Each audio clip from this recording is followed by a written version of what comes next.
Mesdames et messieurs, recevez les salutations les plus chaleureuses de notre équipe de production, de réalisation, notre équipe technique. En tout cas, tout le monde ici, au niveau de Label Radio et Télévision, est prêt à vous offrir ce qu'il y a de très intéressant pour ce samedi. En tout cas, nous avons décidé, au niveau de Savoir Chauffer, de vous concocter un menu qui va certainement et à coup sûr vous plaire, parce qu'il s'agit de points saillants de l'actualité, mais aussi il s'agit de très bonne musique des fois en rapport avec certains thèmes que nous allons aborder.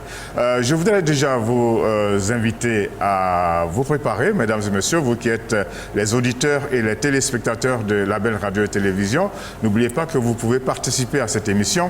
Notre numéro de téléphone, c'est le 074 55 11 02 si vous êtes ici au Gabon, et c'est le plus 241 74 55 11 02 si vous êtes en dehors du Gabon. N'oubliez pas que notre numéro de téléphone marche avec le WhatsApp et ça simplifie les choses. Donc on attend que vous interveniez à partir du Gabon, mais aussi à partir de toutes les capitales, de toutes les villes, de tous les hameaux d'Afrique, parce que cette émission vous est destinée.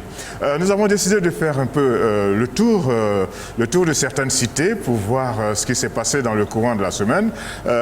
Quand on regarde, ça n'a pas toujours été très flamboyant. Bien au contraire, on a des situations tristes à déplorer. Et on va commencer par Dakar pour retrouver notre cher ami Nogueï Seck. Bonjour Nogueï.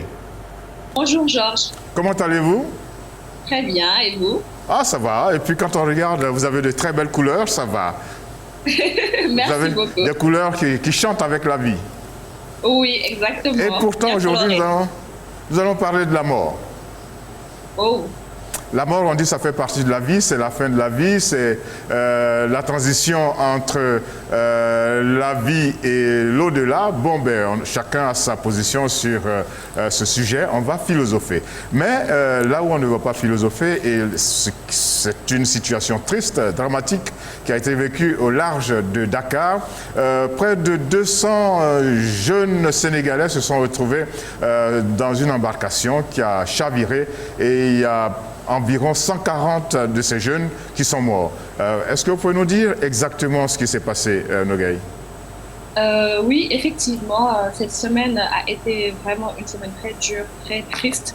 En fait, il y a eu plus de 140 jeunes qui sont morts dans une explosion de pirogue. Ce sont des jeunes clandestins qui essayaient de rejoindre l'Espagne pour émigrer. Et malheureusement, cet incident s'est produit au large des côtes de Dakar. Et la plupart d'entre eux étaient des pêcheurs, des étudiants. Franchement, c'est très, très, très, très triste.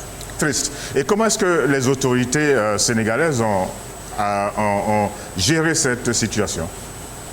Je ne dirais pas qu'ils l'ont très bien géré, parce que déjà, il y a une confusion au niveau des chiffres en ce qui concerne les morts. Quand le journal Le Paris publie qu'il y a plus de 140 morts et qu'ici à Dakar, on parle de 20 morts, quelque chose comme ça, 20 corps qui ont été retrouvés, franchement, il y a une certaine contradiction. Mais hier, par exemple, à la télévision, il y a eu un jeune rescapé qui a expliqué ce qui s'est passé en détail, et il a dit qu'il y a eu exactement 51 rescapés. Et au niveau de la pirogue, il y avait plus de 200 passagers. Donc, forcément, on sait qu'il y a problème. C'est comme s'ils essayaient d'étouffer l'affaire. Et tout, là, au niveau du pays, il y a eu récemment le Mauloud, il y a un remaniement ministériel qui se prépare. Donc, on ne parle pas tellement de ce fait qui devrait vraiment être mis en avant en ce qui concerne l'actualité, pour plus conscientiser les jeunes et plus conscientiser la population en ce qui concerne l'immigration clandestine. Et pourtant, ce fait, je vais le dire, est le fait le plus important de l'actualité. Dans ce fait, il y a beaucoup de choses, il y a beaucoup d'éléments, d'ingrédients, notamment le manque de rêve de ces jeunes dans ce qu'on leur propose dans leur pays, et ils décident de quitter leur pays pour aller à l'aventure. Et ça, c'est devenu trop fréquent et trop de jeunes ressortissants de pratiquement tous les pays africains vont se noyer dans les mers, dans la mer Méditerranée. Alors, vous dites que les autorités sénégalaises n'ont pas bien géré la chose. Il y a une bataille des chiffres. Moi, vous avez dit il y en avait plus de 220 dans l'embarcation, moins 50. Bon, on est autour de 140, 150. Voilà. Donc, ça fait beaucoup. Ça fait beaucoup. Ouais. Est-ce qu'un deuil national a été décrété? Non, du tout. Et ça, c'est dommage. Vraiment. Non, du tout. C'est comme s'il ne s'était rien passé, franchement. Ok, alors on va profiter de cela. C'est vrai, ce n'est pas le sujet principal aujourd'hui, mais c'est quand même la mort de jeunes gens, hein, les bras valides, le futur de ce continent, et ce n'est pas normal. Et c'est l'occasion pour nous de lancer encore une fois un message à la fois aux autorités sénégalaises, mais à travers elles, à toutes les autorités d'Afrique. Eh bien, les politiques que vous mettez en place doivent aller en direction des jeunes. Il faut que les jeunes arrêtent d'avoir des cauchemars dans leur propre pays et de s'enfuir pour l'aventure. Et donc, il vous revient, mesdames et messieurs les autorités, de faire en sorte qu'il y ait de moins en moins de jeunes qui cherchent à fuir leur pays pour aller à l'aventure. Vous avez dit aussi qu'il y a eu cette fête, le Maouloud. Comment on dit, Maouloud ou Maoulid? Maouloud. Comment? Maouloud. Maouloud. Oui. Alors c'est quoi? De quoi s'agit-il? On célèbre la naissance du prophète.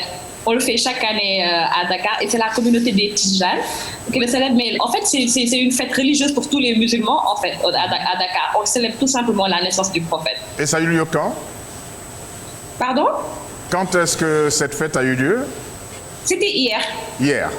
Oui. Dans la journée, toute la journée ou la nuit? On le fait. En fait, ça commence dans la nuit du jeudi jusqu'au vendredi. Et qu'est-ce qui s'est passé? Comment cette fête est célébrée? On fait des incantations religieuses, on fait des prières, on prie toute la nuit, on prie sur le prophète, on célèbre la naissance du prophète, on se remémore ce qui s'est passé avec lui et ses compagnons. Et c'est une occasion de se rapprocher aussi de notre Seigneur. Vous y avez participé, vous, particulièrement Nogueï? Oui, mais à Dakar. D'habitude, on le fait à Tivaouane ou bien à Kaolack, mais cette année, avec le coronavirus, chacun est resté chez soi. Ok. Merci beaucoup pour ces informations. Restez en ligne. Permettez-moi de dire bonjour ici sur notre plateau à Axel. Bonjour Axel. Bonjour Georges. Comment ça va? Bonjour tout le monde, très bien. Aujourd'hui c'est le dernier jour, nous sommes encore en octobre, nous sommes le 31 octobre. Oui. Il y en a qui aiment les symboles, on va dire 31, 10, 20. Et c'est le dernier jour dans octobre rose, c'est-à-dire, et vous êtes toujours en rose pour dire que ça continue, la lutte contre le cancer du sein, le cancer du col de l'utérus chez la femme. Exactement.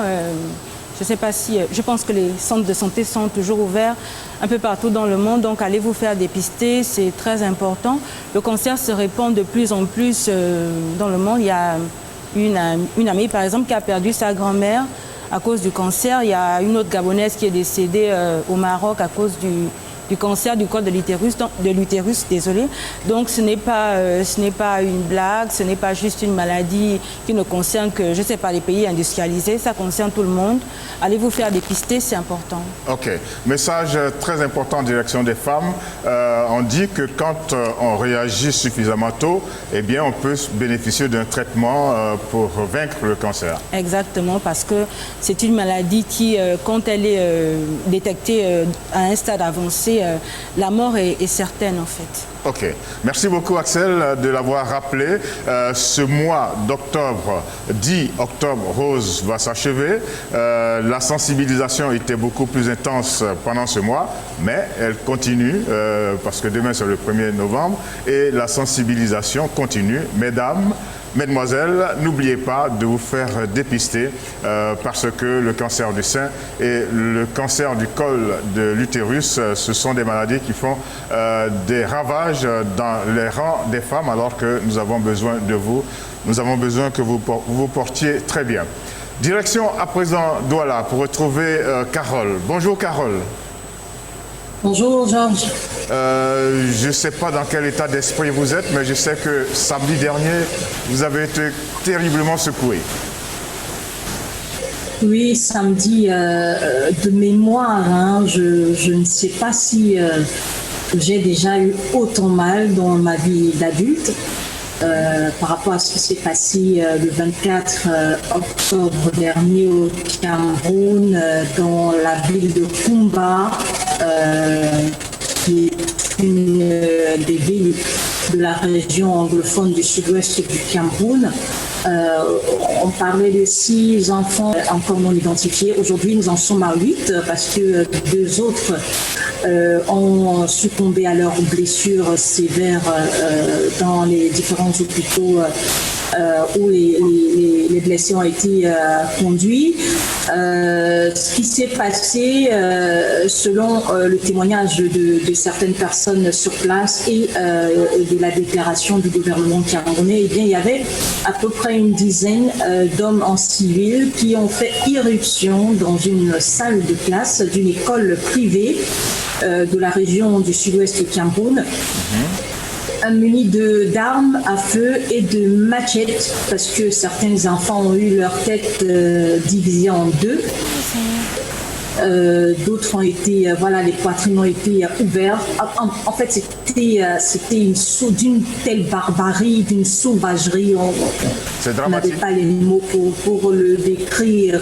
Voilà ce qui s'est passé ce samedi-là aux environs de 11h. Et ça s'est passé un samedi. Et vous allez peut-être vous demander pourquoi les enfants étaient à l'école un samedi. Eh bien, parce que depuis le début de la crise anglophone, les séparatistes ont ordonné une journée ville morte qui se passe tous les lundis, dont les lundis, c'est une journée ville morte dans les régions anglophones du Cameroun. L'école va donc de mardi à samedi. Alors, c'est l'occasion, ce que vous racontez là est complètement sauvage, c'est inhumain, c'est désastreux, c'est incompréhensible, quelle que soit la cause qui sous-tend ces gestes macabres, eh bien, ils sont abominables. Alors, dites-nous, la situation dans les régions du sud-ouest et du nord-ouest du Cameroun, juste un petit rappel, sont en situation de guérilla depuis des années maintenant. Juste un rappel. Oui, tout a commencé. Peut-être pour Adrienne. Oui.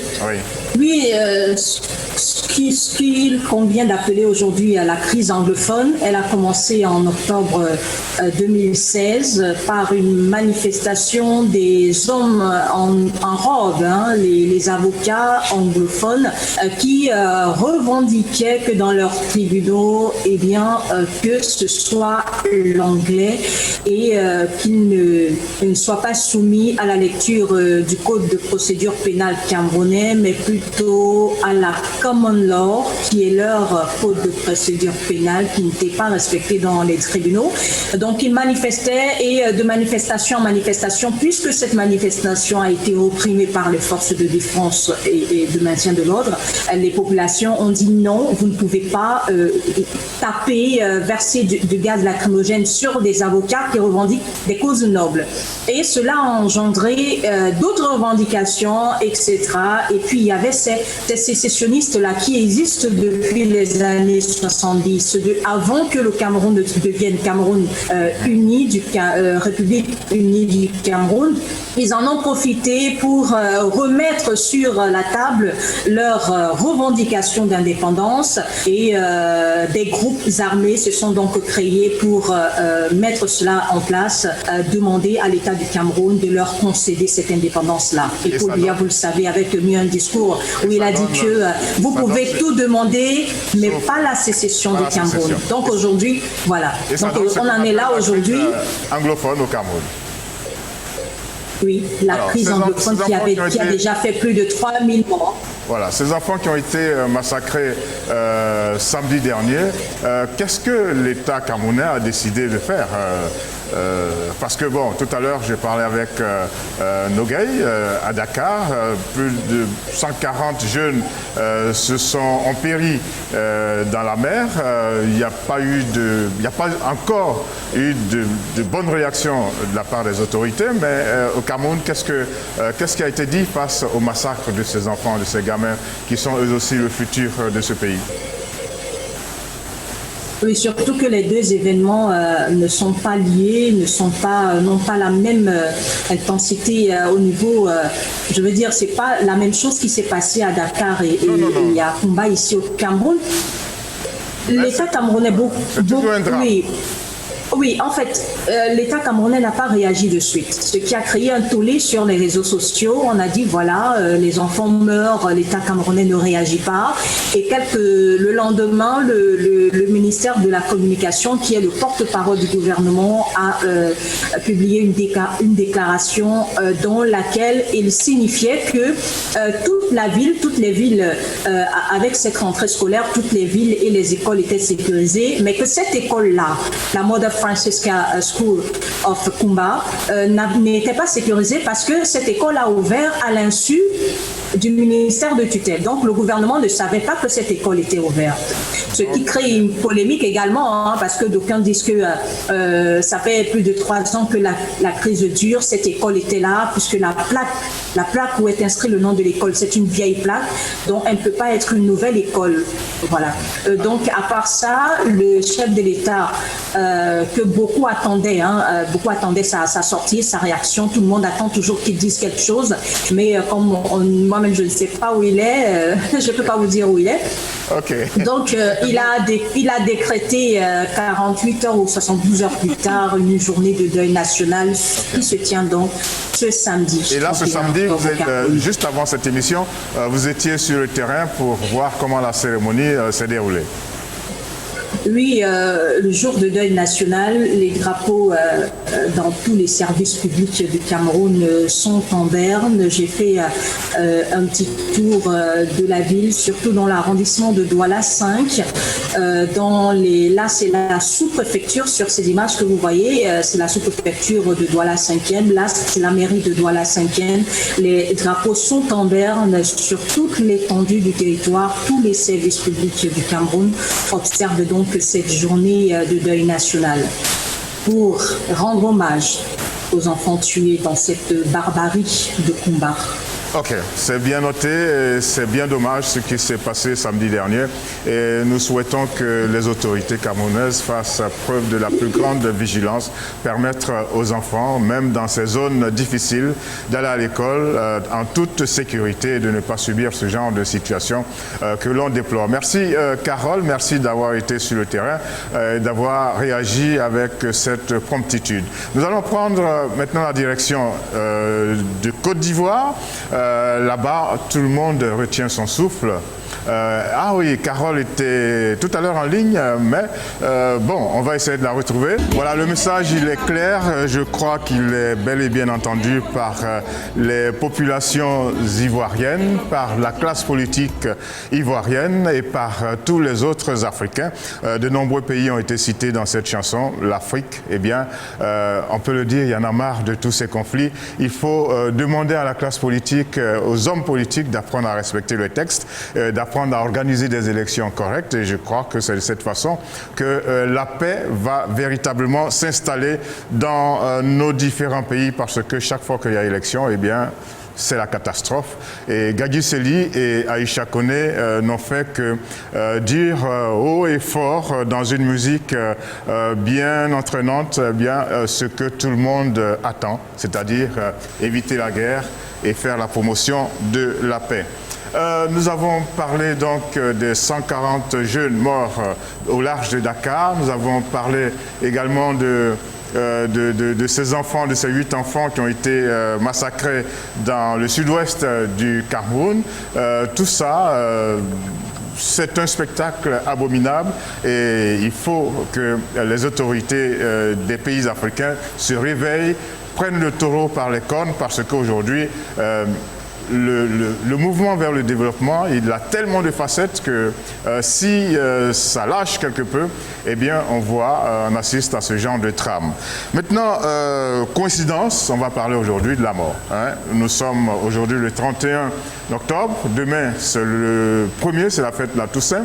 Et puis, le 2, c'est la fête des morts. Alors, tout ça, des fois, il y a confusion. N'oubliez pas, mesdames et messieurs, de participer à cette émission, de nous donner votre sentiment. Nous avons décidé aujourd'hui de philosopher autour de la mort. La mort est-elle une fin? La Toussaint est une fête chrétienne qui a lieu le 1er novembre, en l'honneur de tous les saints du Panthéon catholique. Au IVe siècle, l'Église grecque décide de fêter les martyrs chrétiens. À l'origine, les premiers saints, après les apôtres, étaient des martyrs, morts pour leur foi. Cette célébration a lieu le premier dimanche après la Pentecôte dans l'Église orthodoxe.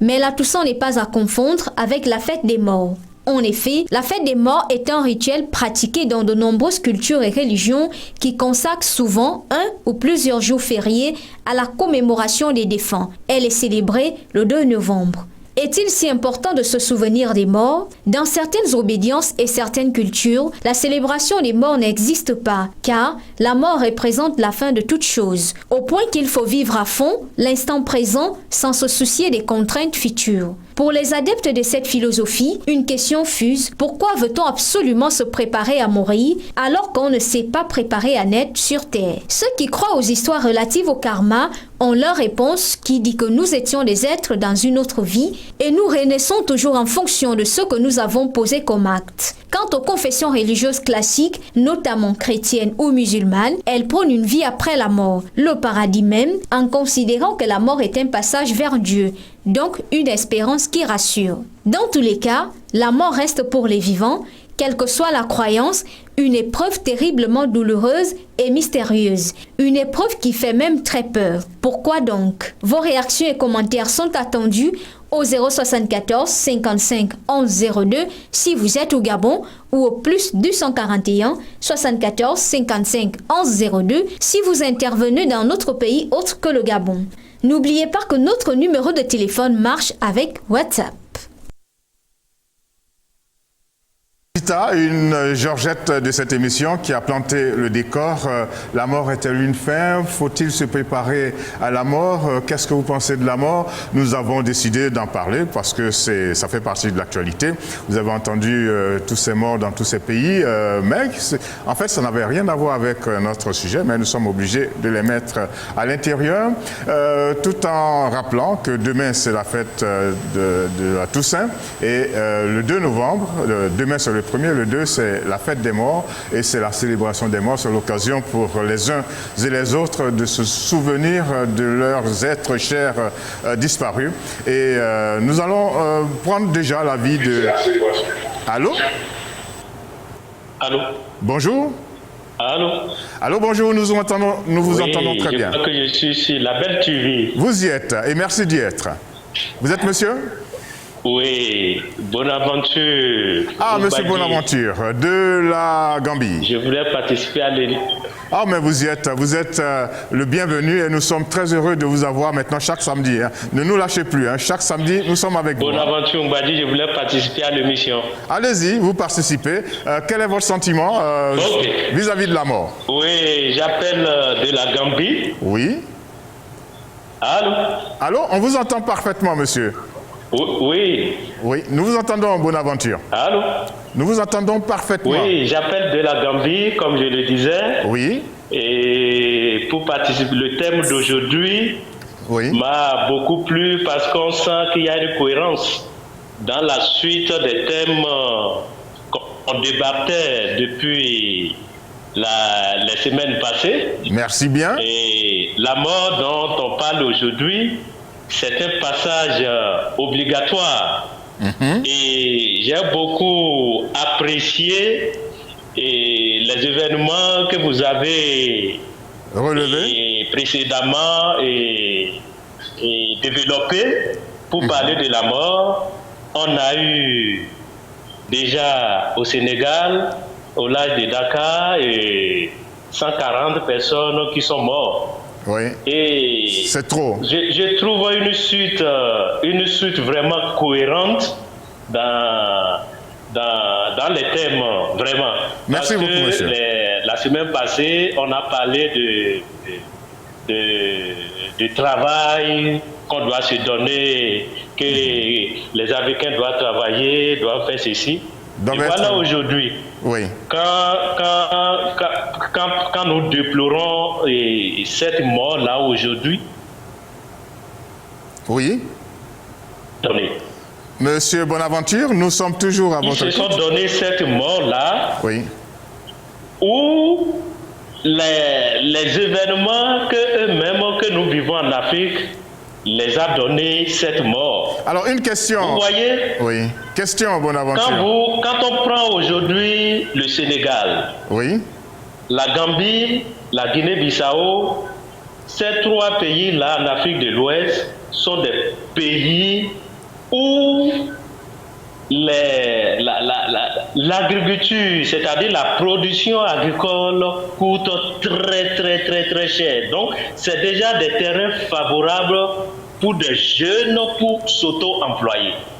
Vous voyez les jeunes qui s'embarquent pour l'Europe, alors qu'on a tout ici. C'est comme si la jeunesse est aveuglée. Je vous jure, je prends la papaye. La papaye coûte en Gambie environ 150 $. Quand vous convertissez ça, vous êtes autour de 1800 francs CFA. Oui. Chez moi, au Bénin, la papaye ne coûte que 200 francs. Oui. Le piment, je vous l'ai dit la fois passée, est à l'unité à 10 $. Alors donc il faut inculquer les notions de travail agricole aux jeunes. Hein? Cette denrée-là coûte tellement cher. Oui. Et quand vous prenez le Sénégal, la seule région qui nourrit tout le Sénégal, c'est la Casamance. Alors, donc, la jeunesse, tout est là pour que la jeunesse ne connaisse pas le naufrage. Et voilà. C'est comme si cette jeunesse-là est aveuglée. La jeunesse est aveuglée. Ok. Donc on déplore ce qui est arrivé. Je suis catholique. Nous les souhaitons vraiment paix à tous ces âmes-là qui, une fois encore, se sont fait manger par l'eau, si je peux m'exprimer ainsi. Là, il y a eu un an, ça ne fait environ un an. La même chose s'est produite en Gambie. Ok. C'est dommage pour notre jeunesse. Alors c'est bien noté. C'est dommage. C'est bien noté, monsieur Bonaventure. Voilà un peu ce que moi je peux dire par rapport à la mort. Oui. Et pour revenir au centre vrai. Il faut qu'on permette à d'autres d'intervenir. Oui. Pour moi, catholique, nous croyons à la résurrection des morts. Ma foi croit à la résurrection des morts. Et c'est pourquoi vous l'avez dit dans votre développement que j'ai beaucoup apprécié. Oui. Et le 2, c'est pourquoi l'Église catholique d'ailleurs célèbre le mort. D'accord. Merci beaucoup, monsieur Bonaventure. Nous sommes obligés de permettre à d'autres d'intervenir. Merci beaucoup de rester connectés à notre émission. Merci bien d'intervenir chaque fois à partir de Gambie. En tout cas, restez connectés sur cette émission et je sais que c'est le cas pour de nombreuses autres personnes dans de nombreux pays africains. J'ai constaté que Pulchéry est là. Bonjour Pulchéry. Tout à l'heure, on ne vous avait pas. Pulchéry Annie de Côte d'Ivoire. Oui, bonjour Monsieur Georges, bonjour également à toutes les Georgettes. Bonjour tout le monde. Bonjour Pulchéry. Ok. Bonjour. Alors tout à l'heure vous nous avez manqué, on avait besoin de vous pour savoir comment est-ce que la journée d'aujourd'hui, 31 octobre, journée fatidique, journée qui fait peur à tout le monde, comment est-ce que cette journée se déroule en Côte d'Ivoire? C'est aujourd'hui le vote concernant l'élection présidentielle. Vous avez jeté un coup d'œil dehors? Oui, non, pas du tout. Je n'ai pas encore mis les pieds dehors depuis hier. Vous avez des jumelles? Voilà, c'est... Vous avez des jumelles pour voir un peu? Non, je n'ai pas de jumelles, mais comme j'ai un balcon, je je me permets de me mettre là et puis de jeter un coup d'œil sur... Alors, qu'est-ce que vous avez vu de votre balcon? Rien de particulier pour le moment. Mais comme, par la grâce de Dieu, on a Internet maintenant, tout est révolu. Donc, on a cette possibilité de voir un peu ce qui se passe ailleurs, dans toutes les autres villes de la Côte d'Ivoire. Alors, qu'est-ce qui se passe? Le vote a commencé dans certaines villes? Dans certaines villes, oui, on a eu l'écho que le vote a commencé. Par contre, dans la ville de Yamoussoukro, qui avait été mouvementée depuis ces 2 jours, oui. Voilà, il y a eu des manifestations à Yamoussoukro et tout ça. Yamoussoukro, à Bengourou, Saïwa, il y a même eu un mort à Saïwa. Un manifestant qui a été tiré à balle. Encore. Ce qui est vraiment désolant. Et c'est un peu partout dans plusieurs villes comme Daloa, Gagna, où les routes ont été barrées. Ici également, Daoukro, Zionoula. Il faut dire qu'il y a... Alors tout ça, c'est des villes de Côte d'Ivoire, hein? Oui, à l'épée, toutes les villes en tout cas. Où les manifestants réclament toujours l'opposition, c'est-à-dire de dire non au 3e mandat du président actuel. Donc non au 3e mandat, les manifestations continuent, mais il y en a qui vont voter aujourd'hui. Nous allons revenir à vous tout à l'heure, le temps d'intégrer à notre plateau Adrienne. Adrienne, bonjour. Oui, bonjour Georges. Alors je vous signale que moi j'ai toujours mon masque, hein, et c'est l'occasion de rappeler aux uns et aux autres qu'il faut avoir le masque, il faut le porter. C'est vrai que l'Afrique est le continent le moins touché, c'est vrai que nous avons la bonne réaction, mais le virus est encore présent et il faut faire très attention. Et je sais que chez vous en Italie, eh bien vous êtes en phase confinement, de plus en plus sévère. De plus en plus. Oui, c'est vrai. On attend peut-être dans 24 ou 48 heures, ce serait complètement le lockdown dans la région de Milan et peut-être dans d'autres grandes localités aussi. Pour l'instant, on peut dire qu'on est déjà en confinement, pas généralisé, mais c'est déjà fait. Ouais. Et donc, le nombre de contaminations continue de grimper. Malheureusement, je vous l'ai dit hier, on était à 31 000 nouveaux cas. Ça fait et beaucoup. 199 décès. Ça fait beaucoup. Ça fait beaucoup et vraiment le peuple italien est exaspéré actuellement. Et donc, bon, je parie que vous avez vu plus ou moins avec Internet et tout, comme disait Pulchéry, il y a des manifestations partout, parce que, bon, les bars et les restaurants qui doivent fermer, bon, pratiquement d'ici à la fin de l'année, disons dans 2 mois ou même jusqu'à fin janvier, c'est pas évident que ces travailleurs-là puissent continuer d'exercer leur métier. Alors donc, il y a la santé qui est en jeu, la santé est en jeu, mais il y a aussi toutes les difficultés financières, il y a toutes les difficultés économiques, oui. Parce qu'il y a le chômage il y a le chômage, oui. Au bout du confinement. Vous savez ce qui s'est passé au bout du confinement? Oui. Vous savez ce qui s'est passé à Dakar? 140 jeunes gens ont péri au large de la capitale sénégalaise. Non, je ne sais pas au courant. Ok, vous n'étiez pas en ligne tout à l'heure. Vous savez également que samedi dernier, 8 petits-enfants ont été sauvagement massacrés dans la région du sud-ouest au Cameroun. Au Cameroun, oui. Oui, là, j'ai lu quelques... Ça fait lourd, quelques bouts de phrases comme ça, mais je ne sais pas grand-chose. Ça fait lourd. Ok. Est-ce que vous savez aussi qu'en Côte d'Ivoire, il y a le vote aujourd'hui? Ou oui. Pas le vote, hein, ça dépend. Donc ça fait beaucoup pour moi parce que déjà avec la situation que je vois en Italie et les élections en Côte d'Ivoire, il y a toute la famille qui y est. Franchement, je vous avoue que depuis le matin, j'ai un peu de tremblote. Parce que je ne sais pas comment les choses... Oui. Ça, il ne faut pas le cacher. C'est pour ça que ça fait peur. C'est pour cela que je disais que la Côte d'Ivoire est sur un pied aujourd'hui.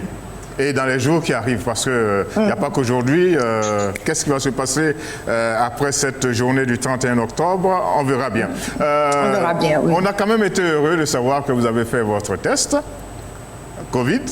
Vous savez que nous sommes très renseignés. Hein? Qui vous l'a dit? Nous avons des radars un peu partout et bravo. Continuez de vous protéger. J'invite tout le monde à faire le test. Puis bon, voilà, si c'est positif, faut pas s'alarmer. On a le temps de prendre toutes les précautions nécessaires. Et quand c'est négatif, bon, voilà, on remercie le ciel. Et puis bon, on double d'attention. Et puis bon, voilà, la vie continue. Allez, allons-y. Voilà. Allons-y. Dites-nous, la mort, c'est quoi pour vous? Est-ce une fin ou le passage de la vie à l'au-delà, au paradis, etc. On a envie d'avoir votre avis. Pour moi, c'est le passage. C'est le passage auprès de Dieu. Oui, voilà. Et pourquoi on en a peur alors? Parce que y a l'espérance.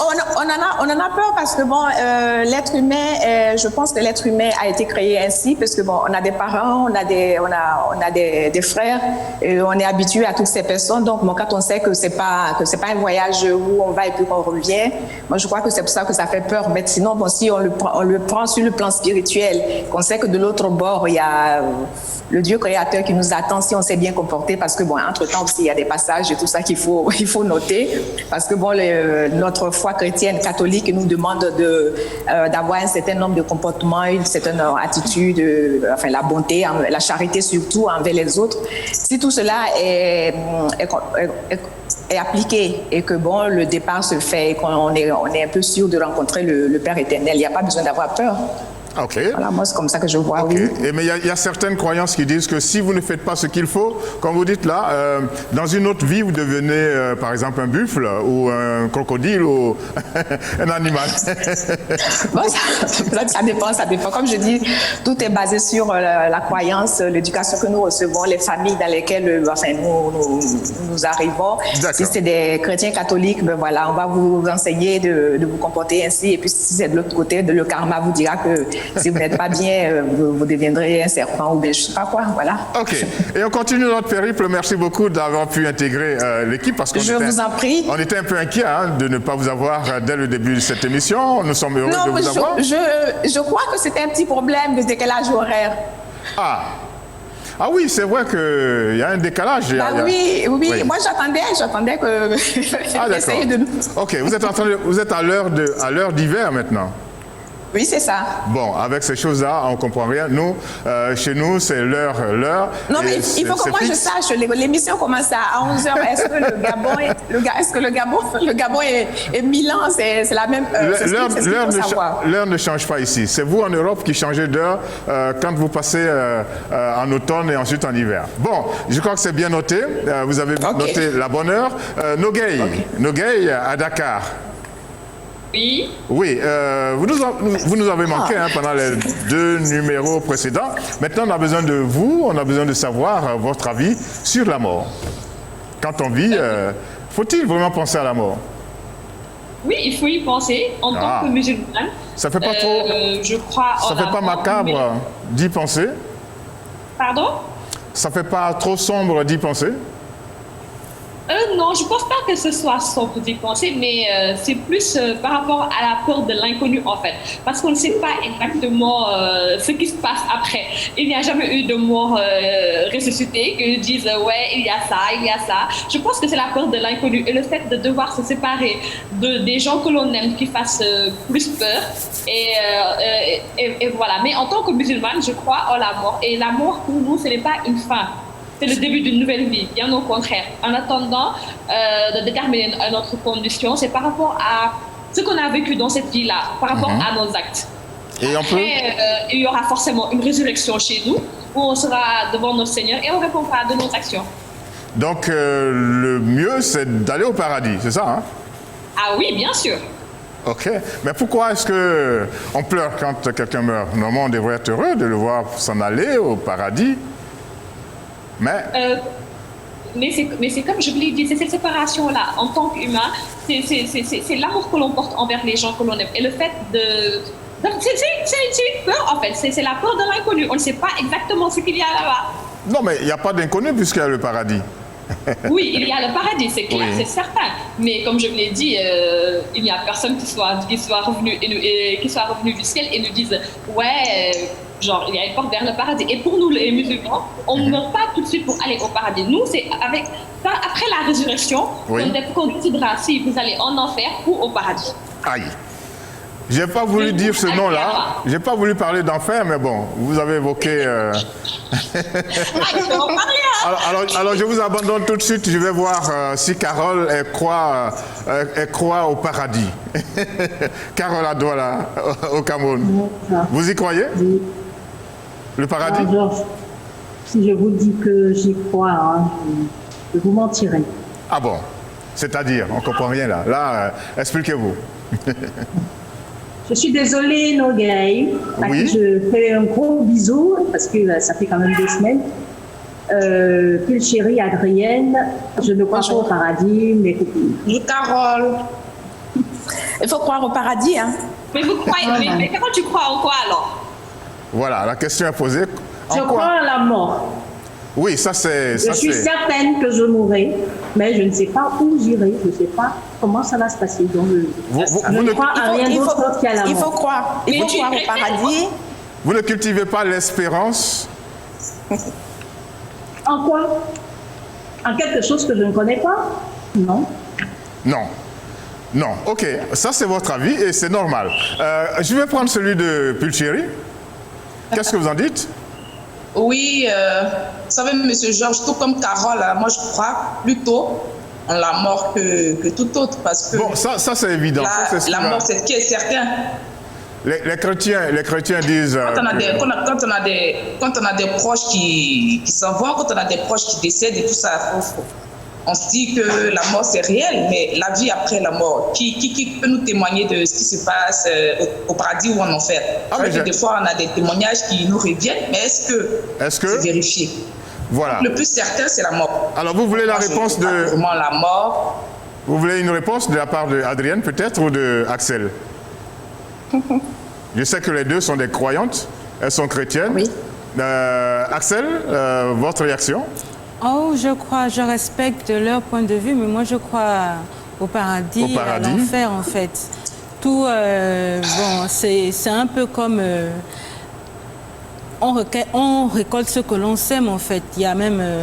Alors si on a bien semé, on récolte le paradis. Voilà, on ne se moque pas de Dieu. Tout ce que l'on sème, on le récoltera en retour.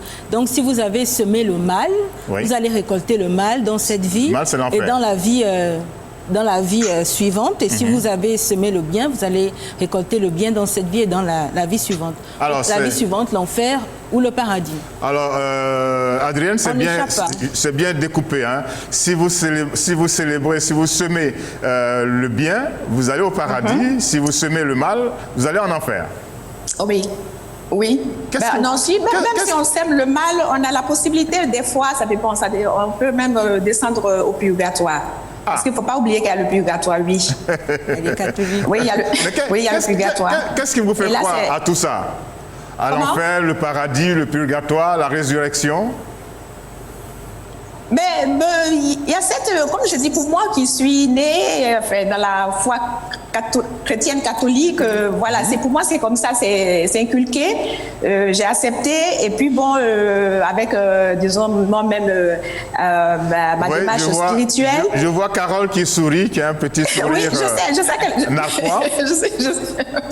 Je sais qu'elle sourit. Donc, moi, avec ma démarche spirituelle, je crois, et puis bon, avec des prières qu'on fait surtout. Et comme on est dans disons, dans le mois qui se présente, il ne faut pas seulement attendre le mois de novembre pour demander de faire célébrer des messes pour les défunts.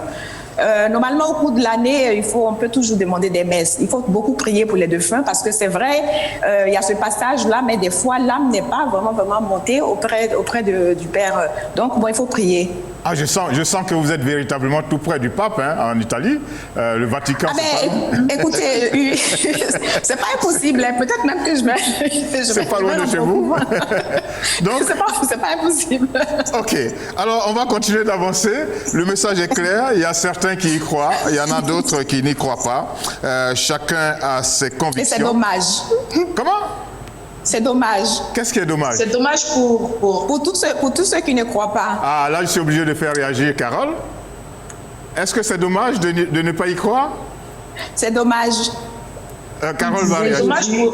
C'est dommage pour Adrienne, mais est-ce dommage pour tout le monde? Carole, Pulchéry. Oui, Georges. Comme disait Jésus-Christ dans la Bible, hein, c'est Adrienne qui le dit.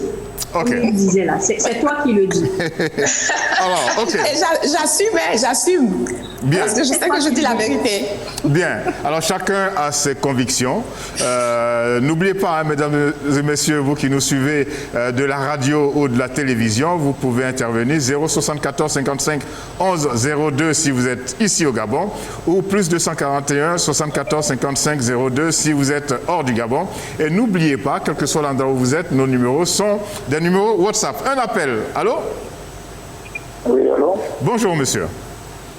Oui, bonjour, monsieur. Vous nous appelez d'où, s'il vous plaît? Vous êtes monsieur? Je vous appelle de Côte d'Ivoire. Vous appelez de Côte d'Ivoire. Vous êtes monsieur? Monsieur Yao Kwame. Ok. Enchanté. On oublie un peu hein, la pagaille au niveau politique et on parle de la mort. Quel est votre sentiment? Bon, moi, je voudrais que tous les acteurs et les partis politiques essayent pour discuter et pour créer la paix dans ce pays. Vous souhaitez... Ah bon, ok, vous nous ramenez donc. Ok, vous souhaitez qu'il y ait la paix dans ce pays qu'est la Côte d'Ivoire. Oui. Ok, merci beaucoup. J'espère que ce message est entendu par la classe politique ivoirienne.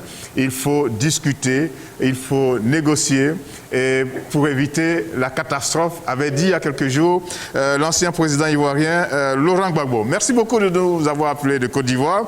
Nous sommes toujours dans notre démarche et nous vous proposons maintenant un garçon qui s'appelle Kizito Mihigo, qui est mort dans des conditions qui n'ont pas encore été élucidées. Il est rwandais, c'était le chantre de la réconciliation là-bas au Rwanda. Vous savez ce qui s'est passé dans ce pays. Et lui, il prône le pardon. Nous profitons de ces instants où nous parlons de la mort, où chacun se souvient d'un être cher, pour vous le proposer et pour écouter cette chanson, pour la suivre, une chanson qui s'appelle « Le pardon ». Et tout à l'heure, nous allons prendre encore des appels s'il y en a. Voilà, moi j'avais annoncé le pardon parce que c'est aussi une très belle chanson de Kizito Mihigo, mais là vous avez eu le titre plutôt Ataka. Dans tous les cas, ce garçon est mort dans des conditions bizarres et pourtant il était au Rwanda le chantre de la réconciliation. Nous continuons notre émission pour vous proposer maintenant notre zigzag culturel. Si vous avez un stylo, un bout de papier, notez. Ce sont des points de repère par rapport à des événements qui ont lieu et qui concernent la culture et les arts en Afrique.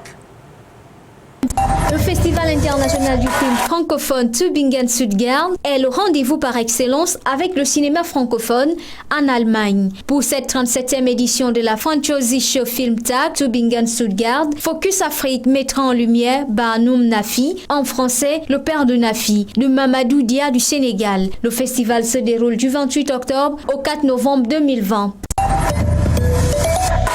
Pour la première exposition temporaire depuis son ouverture en décembre 2018, l'African Museum invite l'artiste congolais Freddy Shiba à dialoguer avec les collections du musée du 29 octobre au 21 février 2021 en Belgique. Le commissaire de l'exposition est l'écrivain Nkoli Jean Bofan qui bénéficiera de la contribution scientifique d'Henri Bundjuko, directeur du Musée national de la République démocratique du Congo à Kinshasa.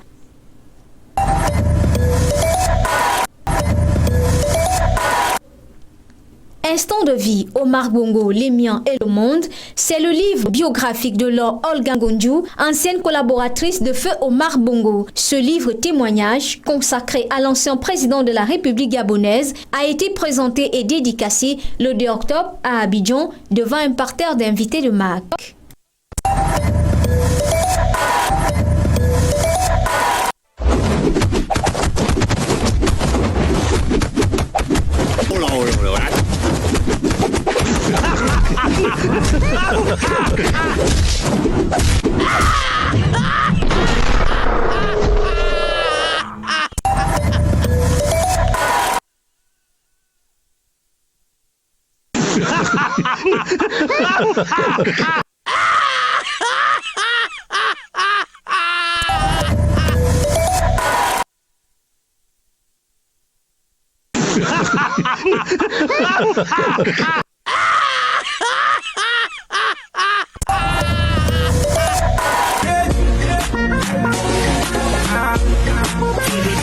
I cannot be nous chauffer, car son nous m'a dit tout, attention ou la montée, car qui la dosi sa mi a watch no moyen de, pas nous ne savent pas, si ça ne met qu'à chauffer, donc en attaque, et para, nous aussi on vient,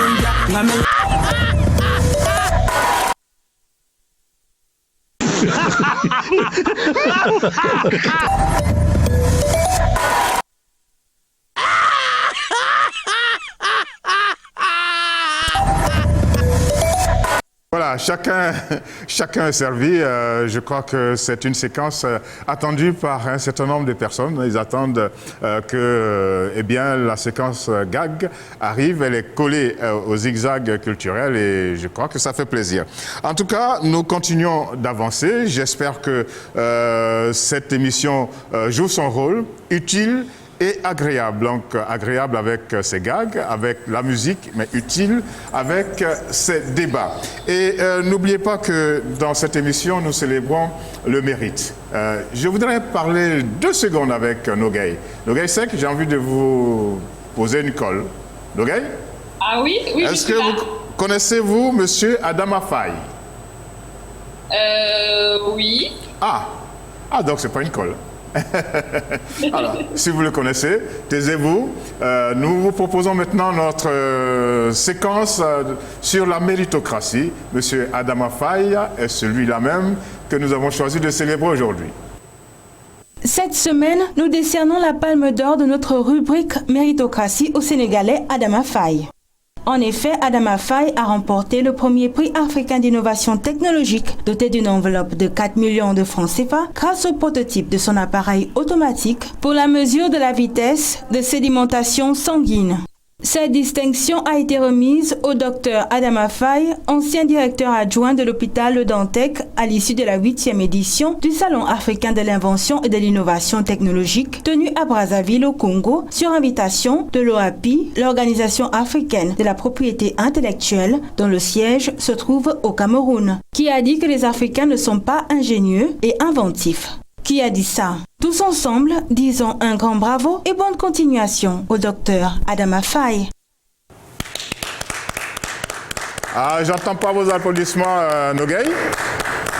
Je suis là, j'applaudis. J'entends pas non plus ce Gabriel. J'applaudis tellement fort que... Oui, j'applaudis. Est-ce que Carole applaudit? Et Pulchéry? Oui. Voilà. Oui, j'applaudis. Bon, on ne va pas s'arrêter sur les 4 millions qu'il a eu. Hein. Bon, ça va l'aider à continuer ses travaux, mais quand même, il montre qu'en Afrique, il y a du potentiel. Et on dit bravo à ce monsieur, docteur Adama Faye. Vous voulez dire un mot, Nogay, là-dessus, sur la palme d'or que nous décernons à docteur Adama Faye?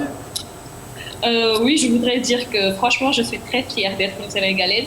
Ah oui. Et ça me donne nous, on est très fiers d'être africains. Hein? Pardon, je vous entends très mal. Nous, on est très fiers d'être africains. Oui, oui, mais c'est vrai, avant d'être sénégalaise, je suis africaine. Voilà, ok. Mais aujourd'hui, c'est le Sénégal. Donc, le Sénégal, ça fait partie de l'Afrique, c'est du pareil au même. On ne parle pas de pays. Ok.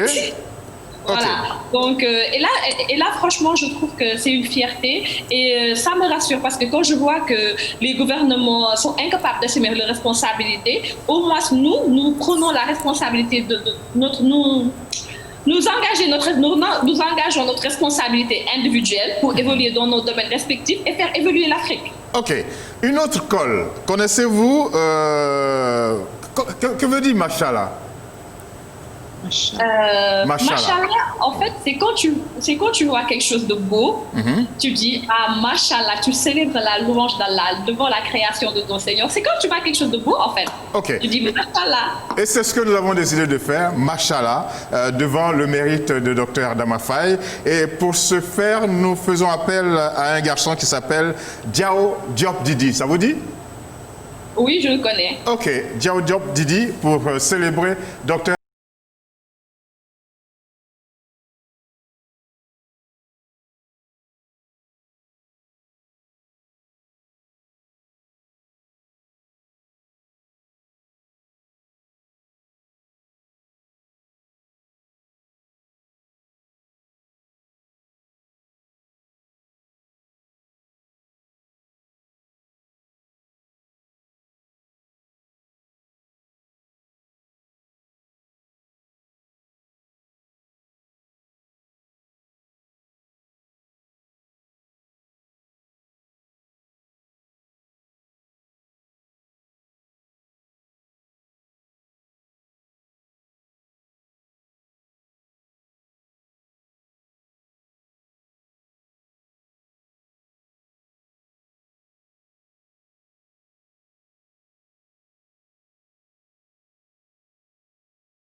Ça nous sort un peu de toutes ces informations lugubres, macabres qu'on a eues en début d'émission.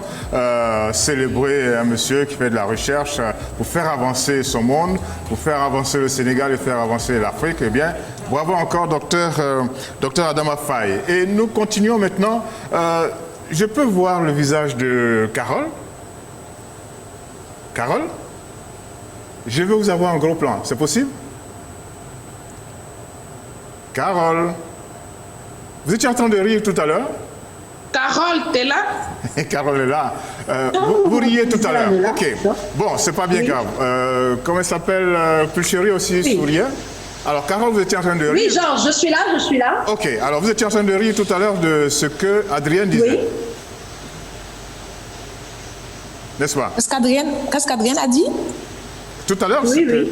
Ok. Alors, moi, je voulais simplement vous dire que, attention, on ne rit pas de tout. Hein? On ne rit pas de tout et les Français la prennent à leurs dépens. Regardez et suivez. Peut-on rire de tout? Le journal Charlie Hebdo s'appelait Harakiri à ses débuts. Et le Harakiri faisait la même chose, c'est-à-dire caricaturer. Un jour, le journal Harakiri caricatura la mort du général de Gaulle. La justice française se saisit de ces caricatures de Gaulle, jugea les journalistes et prononça la dissolution du journal. Harakiri fut interdit de publication et même de l'usage du nom Harakiri. La raison évoquée par la justice française, la sacralité de la personne de Gaulle. Pour pouvoir continuer leur métier et avoir de quoi vivre, les journalistes de Harakiri décidèrent d'abandonner ce nom interdit pour en lancer un autre et recommencer à publier pour contourner l'interdiction. Ils décidèrent de composer un nom qui rappellerait la mésaventure vécue à la suite des caricatures de Charles de Gaulle. Ils eurent peur de choisir le nom de Charles de Gaulle Hebdo ou Charles Hebdo. Ils optèrent pour Charlie Hebdo.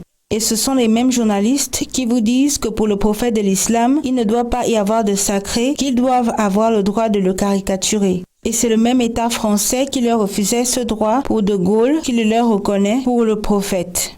Les pays musulmans ont décidé de boycotter les produits français et le président turc Recep Tayyip Erdogan s'est interrogé sur la santé mentale du président français.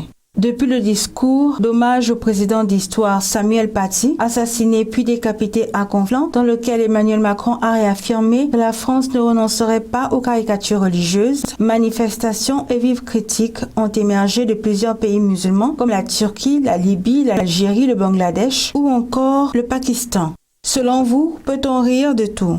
Jusqu'où peut aller la liberté d'expression? Vous pouvez nous partager votre opinion au 074 55 11 02 si vous êtes au Gabon, au plus 241 74 55 11 02 si vous êtes hors du Gabon, ou alors par WhatsApp. C'est bien clair. On tire déjà la conclusion, hein, avant même que le débat ne démarre. On ne rit pas de tout.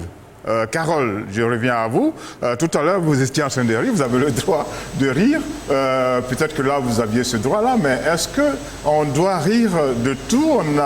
On a été contraint de faire un peu l'historique de l'existence de ce journal, Charlie Hebdo. Les Français veulent nous faire croire qu'on peut rire de tout. Et aujourd'hui, eh bien, ce sont les produits français qui sont boycottés déjà dans le monde musulman. Qu'est-ce que vous en dites? Carole. C'est triste, hein? C'est vraiment triste cette guerre diplomatique entre la France et certains pays arabes. Pour moi, je pense ça comme une lutte franco-française. Et franco-française. Parce que aujourd'hui, si on enlevait les Arabes de la France, je ne sais pas combien de Français il resterait. Je ne sais pas combien d'individus il resterait. La population arabe constitue une je ne parle pas d'arabes musulmans, hein, je parle d'arabes tout court. C'est une très très forte population au niveau de la France. Et ce qui se passe là entre ce pays et certains pays arabes, c'est juste regrettable, c'est regrettable. Aujourd'hui, beaucoup voient qu'on ne peut pas rire de tout, surtout en ce qui concerne la foi, les religions qui ont donc causé des guerres très très importantes dans le monde aujourd'hui. Hein. la guerre des religions a tué beaucoup d'âmes. Donc, ça m'amuse pas avec la foi. Tout à l'heure, je n'étais pas en train de rire de la foi d'Adrienne. Non, ne vous en faites pas, vous ne serez pas boycotté. Voilà, elle disait que c'était dommage que je crois pas au paradis. Oui. Voilà, je riais parce qu'elle me condamnait en quelque sorte. Non, chérie, non. Non.